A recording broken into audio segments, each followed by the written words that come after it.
pessoal, sejam bem-vindos a mais um Papo de Dentista.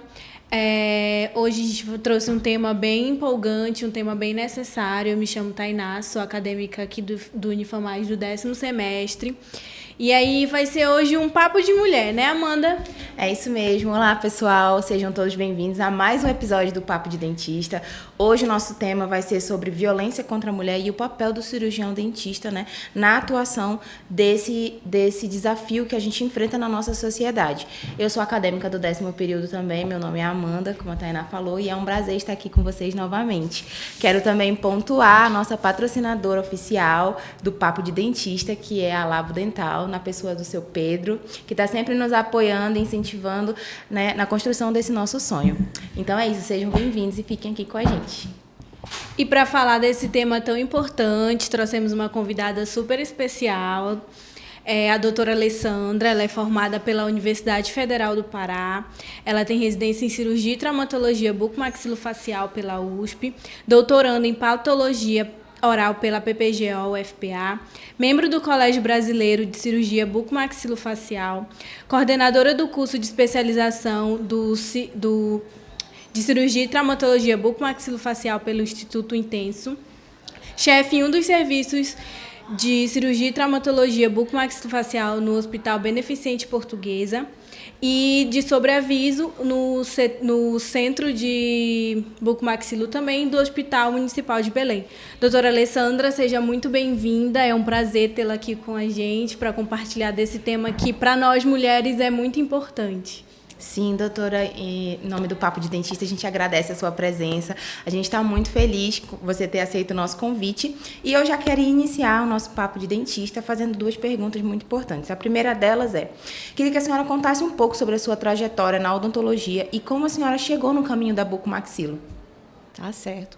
Boa tarde a todos, boa tarde ao Papo de Dentista e a todos que vão nos assistir. Primeiramente, antes de responder a pergunta, eu queria agradecer o convite, um convite muito especial, né, dentro de uma faculdade que eu tenho um carinho muito grande, né, onde eu ministrei a aula e eu fiquei muito feliz com o desenvolvimento desse projeto, que vocês não têm noção da repercussão que tem isso aqui, eu acho que talvez tenham, né? Mas vai até um pouco além, porque vocês estão trazendo temas atuais, temas importantes, e essa discussão ela é sempre importante também, não só para nós, dentistas, e até para leigos, né? Ainda mais esse assunto de hoje, né? É um assunto ainda atual, né? Com algumas modificações contemporâneas, né? Ao longo do tempo, e a gente tem que estar atento, né, a essas questões.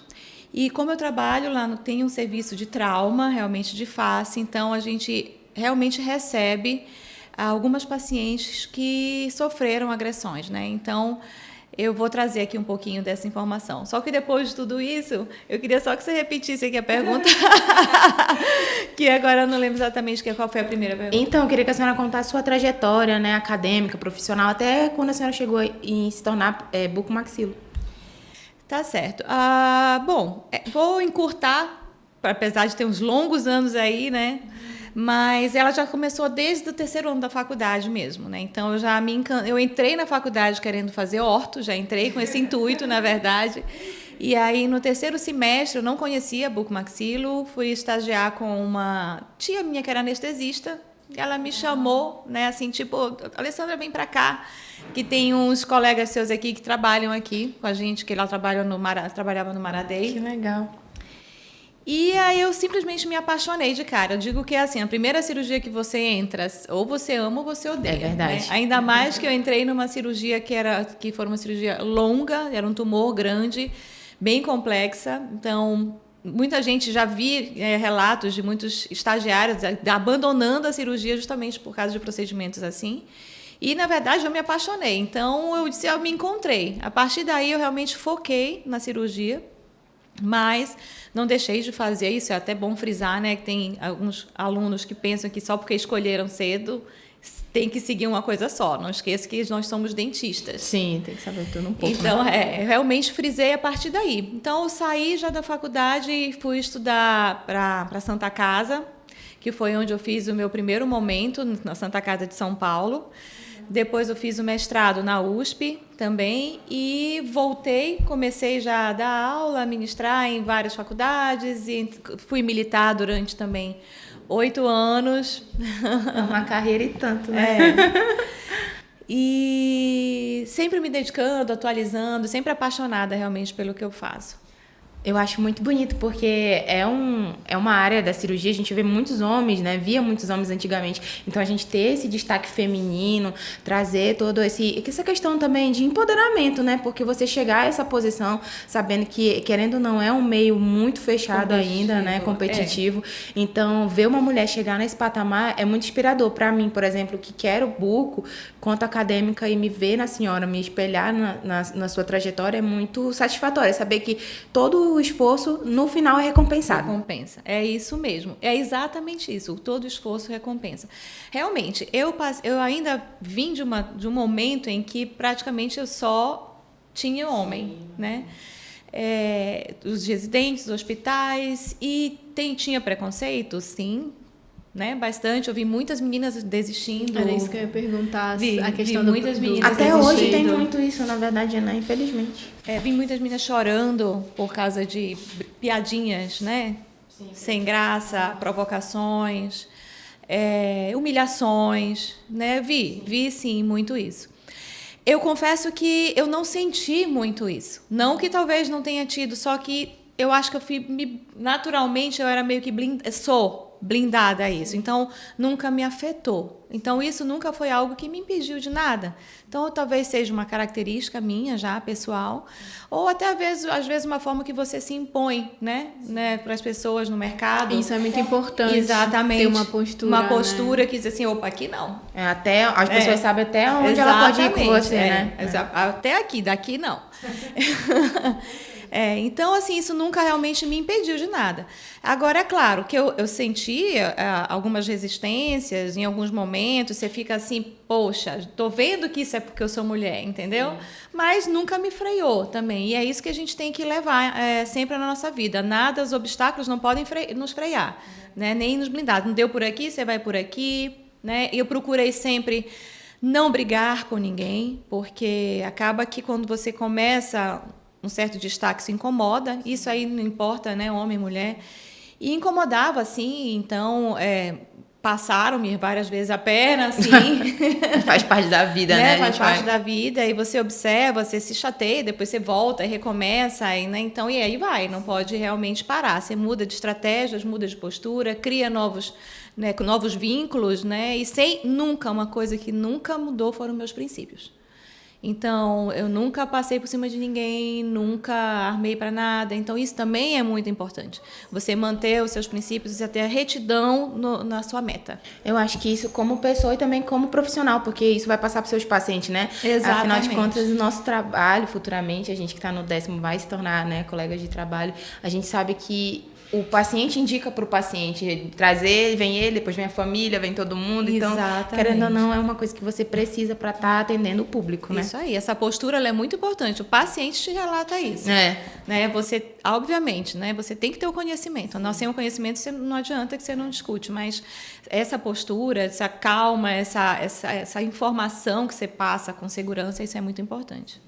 Bom, doutora, e para falar sobre o assunto de hoje, né, a gente vai falar sobre a violência doméstica. E para quem não sabe, o tema do nosso podcast hoje foi inspirado na produção de um trabalho de conclusão de curso aqui do Unifamais, que produziu um manual de condutas para os cirurgiões dentistas em casos de violência doméstica, né? Orientado pela professora Marcela Canto, eu fui uma das orientadas dela, juntamente com a Nalanda e a Lorena, e nosso trabalho foi defendido e concluído com sucesso, e hoje já é uma ferramenta que você já encontra disponível nos sites.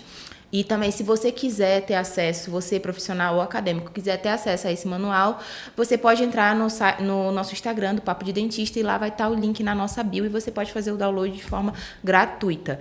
E vale frisar que é o primeiro manual voltado para dentistas, porque no SUS só existia o manual do SUS que abrange de forma geral. Né? Isso. E aí a gente criou, a partir de muitos estudos e busca de dados, um manual voltado para o cirurgião dentista. A gente sabe que o cirurgião dentista é quem atua em cabeça e pescoço pescoço, né, nessa região de trauma e tudo mais, da face, dos tecidos moles e também fraturas ósseas. Então, é importante que exista um manual que seja voltado para esse profissional. Então, se você quiser ter acesso, você pode clicar no nosso link da bio e baixar. Então, o nosso Papo de Dentista é inspirado nesse manual. Excelente, Amanda. E eu queria que a senhora falasse se a senhora já teve algum caso de paciente que passou por isso, né, sobre violência doméstica e teve danos permanentes.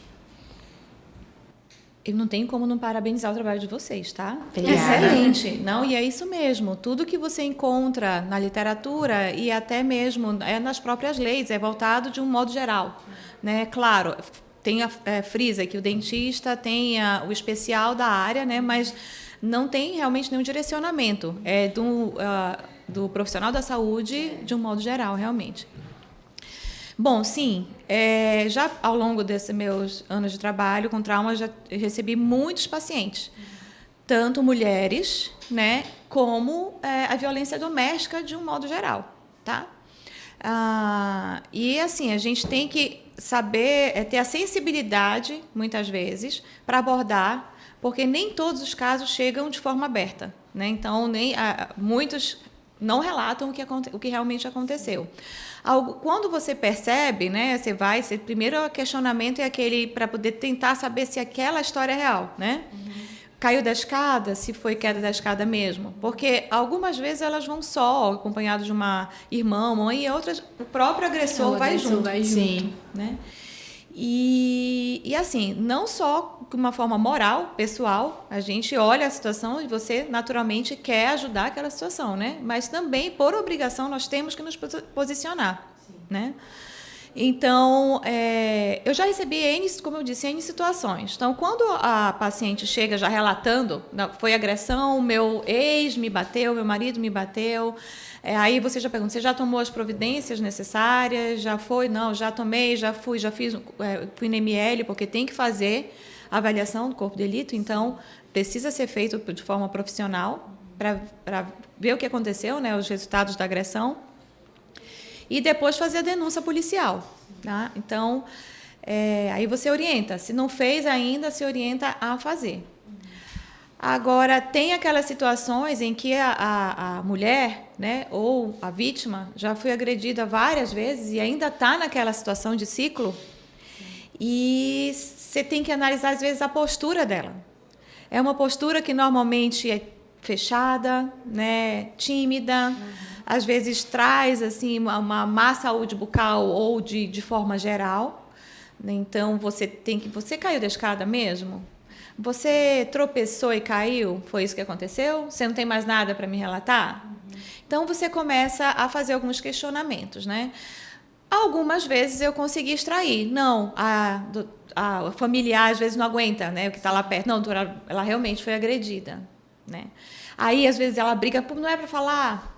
Não pode falar, mas porque ainda estão num ciclo que não conseguem sair daquela situação, e outras porque às vezes até recebem ameaça, né? Sim.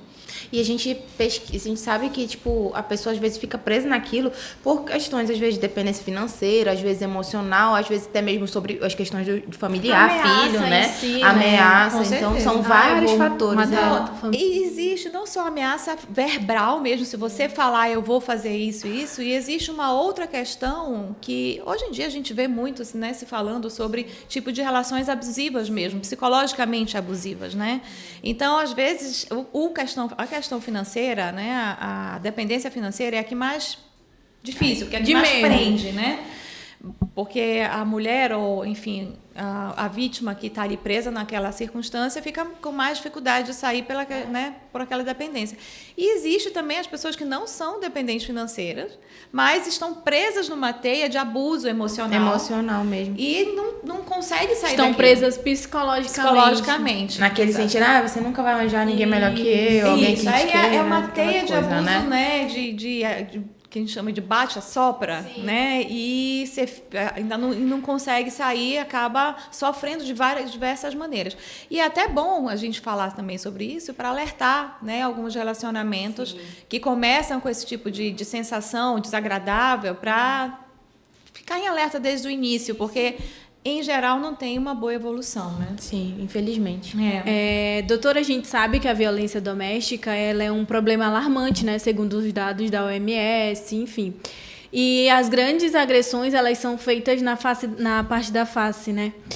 E como a senhora, assim, percebeu que era agressão ali? Mesmo ela falando que caiu da escada, por exemplo, mas a senhora viu e falou, não, isso não caiu da escada, é agressão, ela foi agredida, é violência. Hoje já fica fácil pela própria junção das informações, né? A agressão e o trauma em si. Você junta os dois, não bate, sim, né? A conta não fecha. Ela fala que caiu da escada, você vê o nível de gravidade, lesão, né? Uma lesão, por exemplo, localizada, né? Às vezes, quando tem vários hematomas, né, você fica realmente confuso. Já aconteceu da pessoa realmente ter caído ou ter sofrido da escada, você ficar na dúvida, né, e a agressão é compatível, já aconteceu também. Por isso que tem algumas situações. Mas, muitas vezes, ela traz um relato que não é compatível com a lesão. Entendeu? Então, se ela fala, por exemplo, né, que ela caiu da escada e tem um único hematoma no olho, é impossível, né? Ou na boca, sim, entendeu? É difícil. Então, e aí junta, né, a experiência clínica mesmo, né, e com a experiência da vivência, né, da relação com o paciente. Doutora, a senhora tem algum caso que foi muito... sobre violência doméstica que marcou a senhora, por exemplo, de dificuldade da vítima se sentir envergonhada de falar, ou que não quis denunciar e a senhora percebeu que realmente era e não fez a denúncia? Porque são muito parecidos os casos, mas o que mais me chamou a atenção foi de uma moça que estava numa situação bem ruim fisicamente. Mas essa me deixou meio revoltada, né? A gente não conseguiu, gente, como mulher, fica revoltada, porque eu não consegui ajudar. Tem até uma pergunta sobre isso. E aí estava com uma familiar, foi junto com a familiar, e aí você sentia que ela não estava sem voz nenhuma já, né? Não tinha mais, estava sem força já. E a outra pessoa que estava acompanhando, que agora eu não lembro se era mãe, se era irmã, era uma outra mulher, não estava ajudando, entendeu? Então, você via que estava todo mundo ali... Ela estava só, né? Ela estava só, exatamente. O que eu posso fazer numa situação dessa que eu vejo que a pessoa não vai denunciar? Eu chamo assistente social. Né? Então, dentro do meu consultório, eu oriento, eu vou até onde eu consigo orientar, né? E quando eu vejo a gravidade, né, eu posso falar, eu posso entrar em contato com o assistente social ou até mesmo com o policial, para dar essa assistência. Só que a própria vítima ela precisa querer, ela precisa fazer. Eu não posso, né? A gente tem um limite, a gente pode chegar até a denúncia. Mas se eu não tenho a informação real e se a própria vítima não ajuda, eu posso até depois sofrer algum tipo de retaliação por eu ter avançado o ponto, entendeu? Então esse caso foi um caso, era uma moça, era nova, ela estava toda mal vestida e o próprio parente não estava ajudando. E tinha medo. Ela estava com muito medo. Eu acho que o pior de tudo é a gente saber que é muito difícil ela sair dali, né? A senhora olha para aquilo e fala assim... Você olha assim, essa mulher vai morrer. Infelizmente o destino não parece que... E aí se sentir impotente numa situação dessa é meio revoltante, é meio angustiante. Eu imagino. Agora a gente tem aqui algumas perguntas da nossa caixinha de pergunta, algo que foi bem, igual eu lhe falei, que é um tema assim bem As polêmico, pessoas têm muita curiosidade, né, sobre isso. E aí perguntaram aqui, qual a idade mais comum para a vítima de violência doméstica? Pois é, quando você fala de violência doméstica, a gente está falando sobre mulher, mas eu também recebo muitas outras situações, criança, idoso, entendeu? Então, a violência doméstica acaba abrangendo de um modo geral. Em relação às mulheres, né, as vítimas, idade mais comum, são jovens.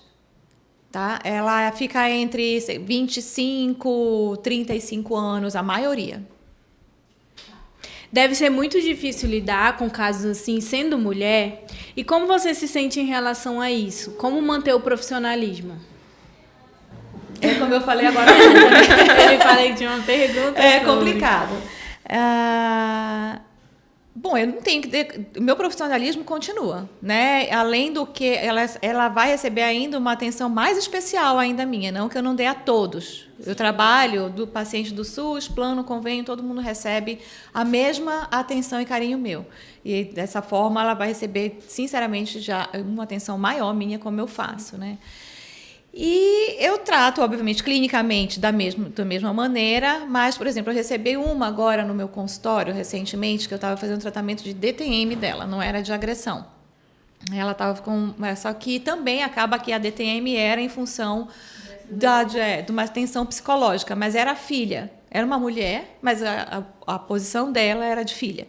E ela foi com uma tia no meu consultório, né? E a família era do interior. E a tia tentou me acelerar o processo para eu terminar logo o tratamento, porque ela tinha que voltar, porque ela ia cuidar da casa, porque ela ia cuidar de...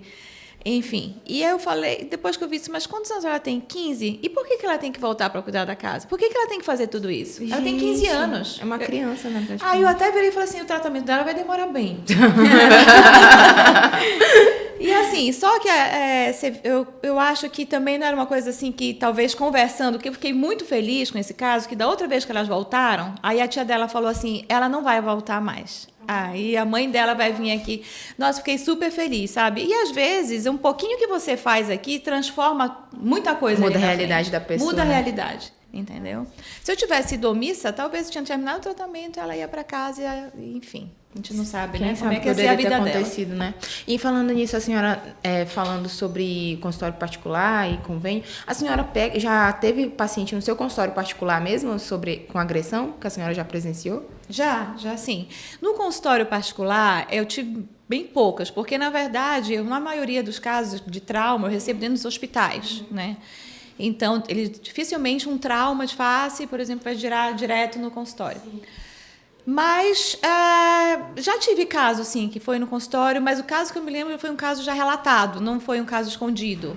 Né? O que eu tenho muito, que eu trato muito disfunção, eu vejo muitas tensões, entendeu? A disfunção acaba sendo consequência, né? Em consequência dessa tensão de convívio familiar. Sim. E, doutora, também para quem está assistindo, por exemplo, que está começando a atender, né, no consultório particular, como a senhora acha que é possível a gente poder fazer esse filtro, né, das pacientes que chegam para a gente, na sua experiência, no consultório particular? A senhora tem alguma, como é que eu posso dizer, alguma forma que a senhora chega a identificar no meu consultório particular, conversando, ou então percebendo sinais e sintomas comportamentais, físicos, no particular mesmo, sem ser, por exemplo, na livre demanda do hospital? Entendeu? Mas você fala de trauma, de um modo geral? No caso de agressão, por exemplo, se a senhora já viveu isso, né? Da paciente chegar e relatar. Porque normalmente, quando a paciente já relata, ela já está resolvida. E qual é o fluxo que a senhora segue no seu consultório particular? Por exemplo, ela não denunciou, mas se a senhora perceber e ela lhe confessar que foi, aí como é que é o passo a passo? Bom, passo a passo, como eu falei agora há pouco, né? Tem que fazer o corpo de delito, tem que passar no ML. Isso no particular, né? Qualquer nível. Entendi. Nível. Tem que fazer isso, o trâmite é esse. Ele precisa fazer essa avaliação dos traumas de forma profissional, tá?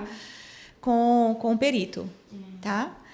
E depois fazer a denúncia, tá? E tem as delegacias de mulher, já estou em vários pontos, né? Às vezes até indo já para o público, dentro do hospital tem um posto policial. Tem um posto, né? tem. Sim, os públicos têm.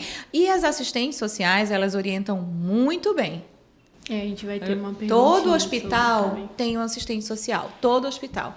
Então, a gente pode, se estiver dentro do hospital, já direcionar para assistente social. O fluxo no hospital é mais fácil, né? De uma certa forma, tem mais estrutura, né? Nesse sentido, nesse fluxo. Sim. Porque no caso do particular, a senhora tem que conversar com a vítima e dali, tipo, orientar. A senhora instruir ela. Instruir, se caso ela não esteja instruída ainda. Olha só como isso é importante. E se ela não soubesse instruir? Tipo assim, ela não soubesse dizer, você tem que ir no corpo de delito, você tem que ir denunciar. No público, né? Ela tem uma pessoa que é para isso, que é assistente social, né? E aí, no particular, é só ela e a vítima. Então, é muito importante também quem está nos assistindo, que, igual a Amanda falou, que já começa a trabalhar com isso, saber identificar, né? Instruir a vítima, estudar, né? É isso aí. E a próxima pergunta que eu queria fazer é: quais são os sinais que a senhora percebe, as principais lesões que a senhora percebe em decorrente de violência doméstica na face física? Tá, normalmente é a fratura mandíbula, né, soco na região da mandíbula, nariz e o olho, né, são os mais comuns. Entendi. A senhora já pegou muito paciente que teve avulsão de dente, essas coisas, né? Acaba sendo... avulsão, acaba tendo. Que, inclusive, isso aí que você procurar na lei é uma dos fatores que precisa prestar atenção, né? Se o paciente chegar, por exemplo, no dentista, num posto de saúde, com uma característica dessa, muito fechada, pouco fala, pouca higiene, poucos cuidados, né, dentários, perdas de dente, assim, então... tem que acender ali um alerta. Isso é até interessante, que eu lembrei de uma paciente que eu tive, criança, que avulsionou um dente. Tipo assim, a mãe dela falou que ela botou o dente na porta e puxou o dente. Só que a menina era toda retraída e você via que ela tava assim... Sabe quando você vê criança não tava normal, né? Não tava. Ela não tava criança, normal. não sendo criança, não tava esboçando É. nenhuma reação. E aí eu lembro que isso eu atendi no estágio externo da faculdade, que isso é muito interessante, que leva a gente pro SUS, né? Então a gente pegou ela, eu atendi ela lá no SUS, e aí a doutora de lá falou: olha, isso aí é muito característico. Porque a mãe deu uma história e outra, mas a criança não fala, não vai te dizer que foi. E como é que você vai chegar na mãe? Então, o papel da assistência social aí é muito importante, né? Da equipe multiprofissional. Né? Isso. Nesses casos. Aí a gente tem até uma perguntinha sobre, né, que além dos sinais físicos, tem os comportamentais, né? A vítima chega um pouco mais retraída, mais calada. E aí, como é que o cirurgião dentista, ele atua com a equipe multidisciplinar? É o cirurgião e assistente social, o cirurgião e o médico, para poder chegar na denúncia? Isso, a primeira porta ali de apoio vai ser o assistente social, dentro de um hospital ou dentro de um posto de saúde, que em geral também tem o assistente social, ou o psicólogo, né? Às vezes tem o psicólogo também e eles trabalham juntos. Se não tiver assistente social, vai ter o psicólogo e vice-versa, né? Então, como a gente estava conversando, às vezes a gente tem um limite onde o paciente vai falar e não vai falar. Mas se você ficar na dúvida, você pode chamar a assistente social e pedir: olha, eu queria que você conversasse com essa paciente aqui, numa outra sala. Ela vai ter uma abordagem mais especializada. Entendi. A senhora já compartilhou um caso, a senhora tem outro da forma que a senhora abordou a paciente? Porque às vezes a pessoa não sabe como falar, né? Quem a está assistindo senhora a gente não sabe compartilhou como falar. Como é que você vai chegar no paciente e vai falar sem ele nem ter... Sem nem ter falado Sim. nada, né? Assim, a experiência, né, da vida, sim, ajuda muito, né? Então, você já ter essa sensibilidade, esse tato de lidar com o público, então você vai sentindo onde você pode entrar, né, com aquela pessoa. Então, se eu percebo que ela não está me relatando, eu vou e pergunto, como eu falei ainda agora: você tem certeza que você não quer falar nada? A sua lesão não está compatível com o que você contou. Primeiro a gente joga uns olhares para a pessoa perceber que você não está acreditando muito, né? E aí, às vezes, nesse próprio olhar, ela mesma fala: não, mas não é nada que a senhora está pensando, entendeu? Já entendeu que eu já estou olhando estranho, entendeu? Para aquela informação. Então, assim, a abordagem ela vai ser muito sutil, acho que no tato, né? Tem gente que é mais agitada, tem gente que é mais calma, tem gente que não vai dar muito essa abertura. Então, você vai ter que ir sentindo na hora como que você pode chegar e perguntar e dizer que você está querendo uma informação a mais ali para ajudar. Exatamente.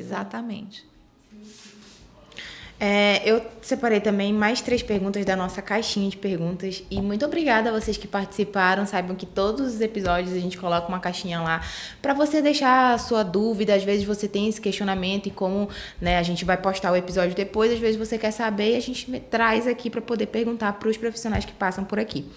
Então, a pergunta que fizeram é: os dentistas têm obrigação legal de denunciar casos suspeitos de violência doméstica? Tem. Na verdade, todos os profissionais da área da saúde. Inclusive, tem uma lei, vocês estão com a lei aí? Não. Tem uma lei que obriga essa denúncia, inclusive, tá? Eu vou só ver aqui o número dessa lei para passar aqui para vocês, Sim, tá bom? fica à vontade, doutora. Que eu não tenho a lei decorada, mas é assim, a lei número 10778 de 2003, tá? Obriga os serviços de saúde a notificar casos suspeitos ou confirmados de violência contra a mulher ou contra a violência doméstica, inclusive a autoridade policial. Sim. Então, na verdade, nós temos uma obrigação. Mas é como eu falei, né? Como é que você vai denunciar algo que você não tem a informação real.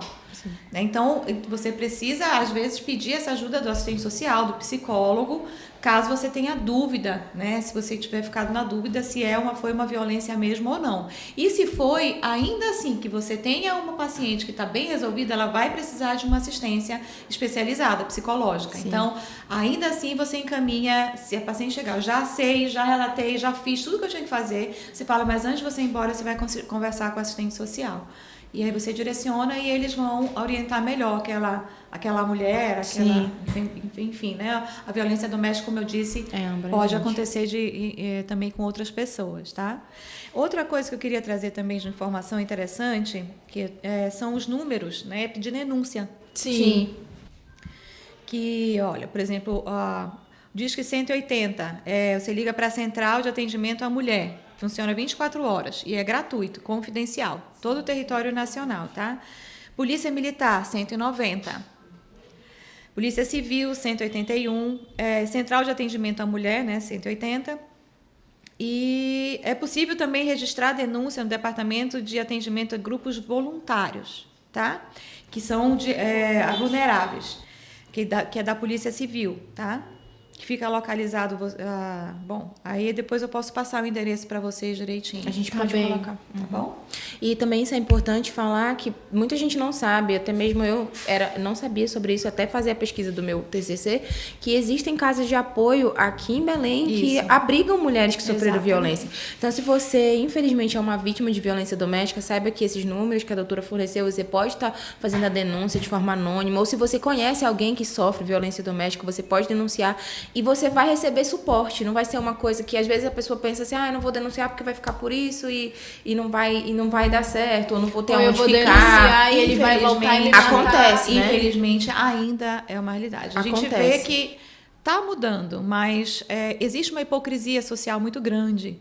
Tá? Uma coisa que diz assim, agora a mulher vai ter todo o apoio, porque nós sabemos, mas só que na hora que ela chega lá, muitas são atendidas por homens e, infelizmente, existe uma ridicularização, um absurdo que realmente oprime e reprime, às vezes, algumas situações, às vezes faz sabe? A pessoa até desistir, Infelizmente. Então, eu espero que realmente esses centros comunitários comecem a evoluir mais e prestem atenção na seriedade dessa situação, sabe? Porque a violência, mesmo ela iniciada psicologicamente, ela precisa ser denunciada.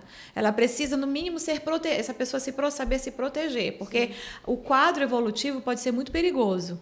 Né? Então, quem souber também de outros centros, né, de apoio e quiser falar para as meninas para ela depois colocar disponível pode informar no vídeo que a gente vai estar, nos comentários que a gente vai estar divulgando. Ou pode mandar no nosso também Instagram, tá bom? Doutora, outra pergunta que fizeram lá na caixinha é, você poderia explicar como funciona, a senhora já falou um pouco sobre isso, como funciona o fluxo de encaminhamento em casos como esses dentro de um hospital? Eu acho que a senhora já até falou sobre isso. Tem o Renato Chaves, né, que é o IML, tem que passar por lá, tá bom? Outros centros dentro de hospital que façam a perícia, eu não sei lhe dizer assim especificamente de cada hospital que possa fazer, mas claro, ele vai ser avaliado, por exemplo, se ele sofreu agressão na perna, vai ter avaliação ali do ortopedista, enfim, mas ele precisa ser avaliado, essa vítima, por um perito. Primeira coisa, sem essa avaliação, não adianta muito. Sem um laudo, né? Tem que ter um laudo ali que realmente foi agredido, o nível, para poder... Por que eles vão analisar ali?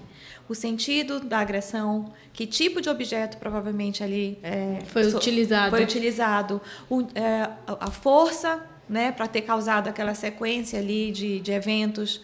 Então, isso faz parte da análise da lesão, entendeu? E eu acho que a primeira coisa é você também reportar, você dentista reportar assistência social, né, para poder fazer o contato ali com aquela pessoa e também encaminhar para o corpo de delito. Outra coisa que perguntaram é, você já presenciou situações onde o acompanhante tentou impedir a paciente de falar? Já, sim. Já. Isso é pesado, né? E aí eu virei e digo, deixa ela falar. Aqui você não fala. Eu acho que a gente tem que ter tipo de postura horas, que né? tem que ter, exatamente. Né? Porque senão a vítima não vai falar. Eu já pedi para a pessoa sair da sala. Eu disse, eu quero falar só com ela, você espera lá fora. Só que isso é perigoso. Você tem que saber abordar. Porque às vezes ela vai acompanhada do... Entendeu? Então, você tem que saber até onde você consegue ir. Porque se eu percebo que a paciente quer a ajuda, ela já não vai sair mais com ele. Entendeu? Então, mas já aconteceu, sim, de passar por situação dessa. A gente está encaminhando para o final. Infelizmente, o papo estava tão gostoso. Doutora, indo para a parte jurídica, a senhora já falou que é importante, né, colocar do profissional denunciar. Quando a suspeita, né, que foi vítima de violência, o que deve se colocar no prontuário da paciente? Bom, você vai relatar ali, primeiro, tecnicamente, o que você observou, né? Você vai relatar tecnicamente ali todas as lesões, características das lesões. E aí, se ela informar que foi agressão, você vai escrever agressão física por onde, quem, né? E se você suspeitar, você pode colocar suspeito de agressão física. Paciente relata a queda de escada com suspeito de agressão física. Mas você não pode colocar definitivamente lá a etiologia se você não tem a informação. Isso que a senhora fala no prontuário ou na ficha de notificação? Prontuário. Ficha de notificação do quê? Policial? Porque eu vi que tem uma ficha de notificação que a gente precisa preencher. Na ficha de notificação, você pode colocar mesmo as informações da evolução do prontuário, mas a informação do prontuário ela precisa estar completa.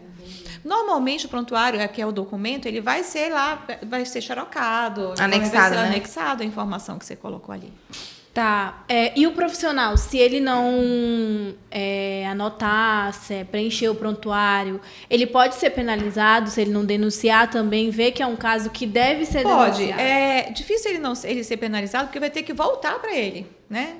Mas se voltar para ele pode ser penalizado sim, porque ele por exemplo, a vítima ia precisar daquela informação, ia precisar daquele laudo e não tem. Entendeu? Sim.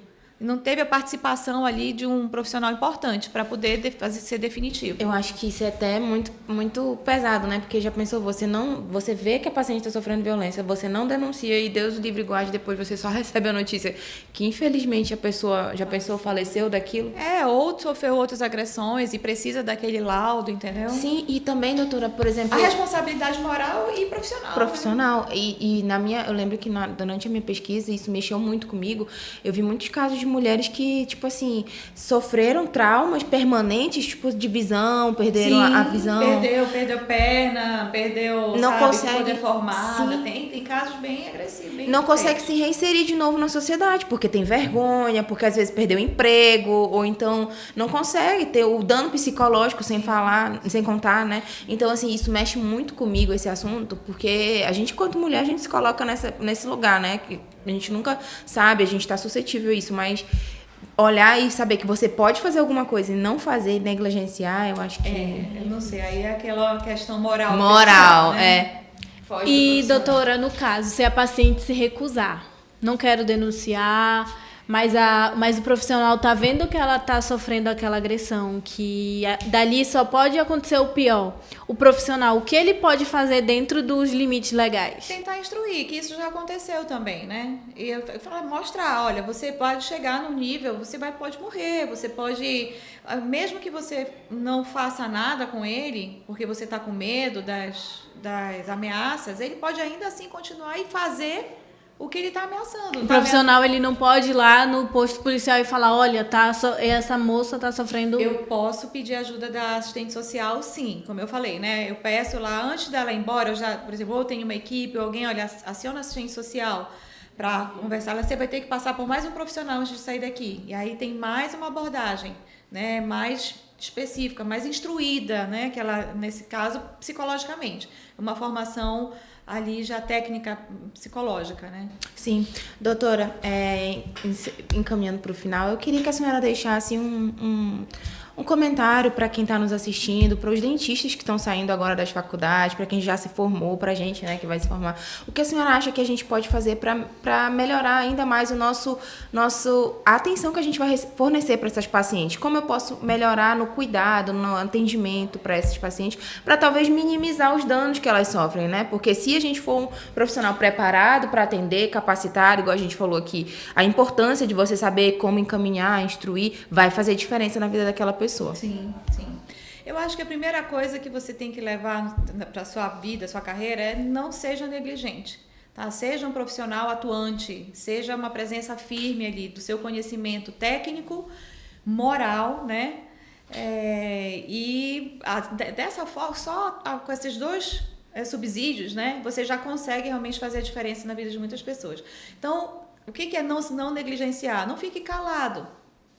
Né? A forma que você vai abordar, aí você vai sentir no momento. Mas se você sentir que você pode ser um pouquinho mais direto, seja e fale. Se você não sentir essa abertura, você vá devagarzinho e pergunte: eu estou aqui para ajudar, você não quer conversar mais um pouco? Então, isso é não negligenciar a situação, né? Você se posicionar. Sim, e até colocar, por exemplo, poderia ser a sua mãe, sua irmã, sua sobrinha, sua filha, naquela posição. A forma né? de abordagem vai ser muito pessoal na Sim. hora, né? Claro, isso aí você vai ter que sentir até onde o paciente vai te deixar aí, entendeu? Mas sim, você pode falar, olha, isso você pode ter danos futuros graves, né? Você não precisa ter medo que você vai ter apoio de outros profissionais que vão te orientar.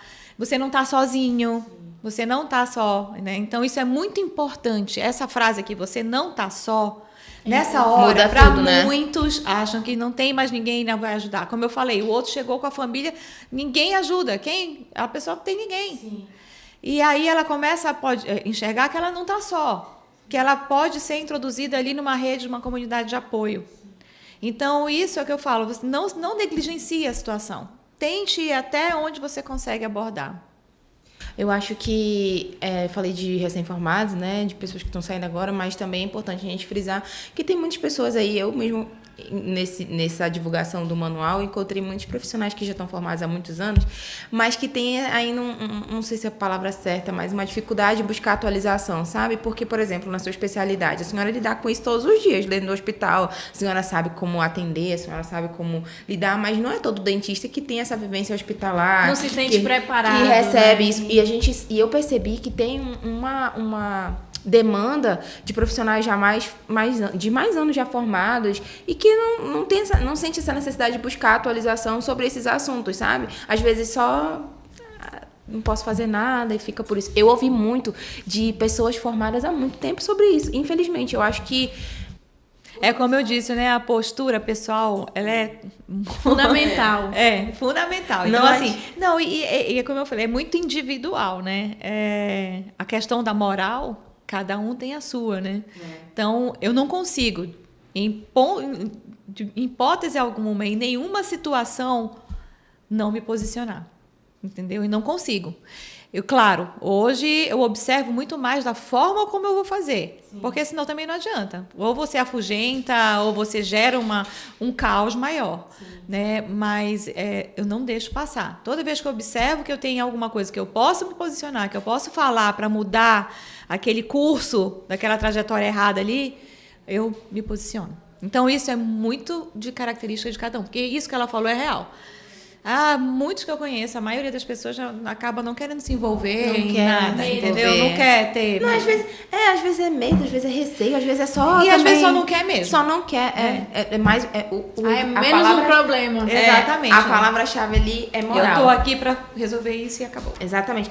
Trata o paciente pela boca, né? E eu acho que isso que a gente viveu nesses 5 anos de faculdade foi: não trate o paciente só na boca, porque o paciente não é só boca. Você não é só dentista dos dentes. Você não é só cirurgião de trauma, você é um profissional e enxergue ele como um todo. Aquele paciente, ele tá ali como um ser humano. Vai trazer muita informação para você que vai fazer você conduzir muito melhor o caso. E falando sério, a gente pode salvar vidas com esse comportamento. Sim, né? Com certeza. Então aí temos um manual para buscar atualização, vocês têm acesso, nós temos acesso hoje em dia à internet, a estudos. Então, às vezes, a pessoa só não se atualiza se não quer, né? Agora é o podcast com a doutora Alessandra, que eu acho que o que faz toda a diferença na sua expertise de trazer o conteúdo para cá é a sua experiência, né? A senhora tem técnica, a senhora tem postura, a senhora tem moral e a senhora também tem experiência, que é o que a gente precisa para poder falar sobre esse assunto. Porque é fácil eu, como acadêmica, nunca ter pego uma pessoa que sofreu violência e falar como abordar, teoricamente. Mas a prática é diferente. Com certeza. A expertise, ela faz a diferença, assim. E eu sinto a diferença do início para agora, sem dúvida. Bom, doutora Alessandra, eu quero agradecer imensamente a senhora por ter aceito o nosso convite. Eu estou muito feliz, a senhora é uma fonte de inspiração para mim.